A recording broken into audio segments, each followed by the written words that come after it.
Et c'est une période cauchemardesque que traverse en ce moment bon nombre de Kenyans qui vivent autour du lac Victoria. Des semaines de fortes pluies ont fait au moins 200 morts et 40 000 déplacés. Des habitations entières et des terres cultivables ont par ailleurs été noyées par les eaux. Regardez.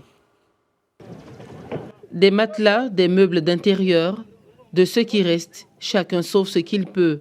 Au Kenya, les plus abondantes de ces 3 dernières semaines ont fait d'énormes dégâts. Près de 200 morts et 40 000 déplacés. Des habitations et plus de 3 240 hectares de terres cultivables complètement sous les eaux. Nous n'avons jamais vu pareille catastrophe ici. En 1961, il y a eu de graves inondations, mais pas de cette ampleur. Les familles sont séparées, nous ne pouvons même plus pêcher.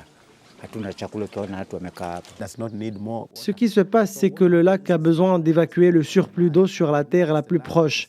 Or, c'est là où nous vivons. Nous n'avons maintenant nulle part où construire ou cultiver.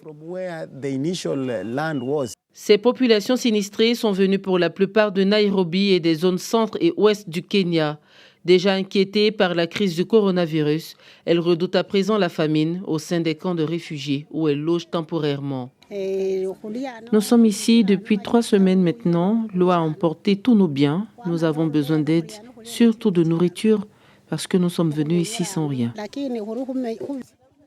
Les déplacés pourront certainement compter sur le gouvernement qui, après les avoir logés, assure également qu'il fournira des rations alimentaires, de l'eau et des transferts d'argent mobile aux familles déplacées. Par ailleurs, l'Agence météorologique du Kenya a souligné dans un communiqué que la situation risque d'empirer si l'on considère les importantes pluies attendues ce week-end.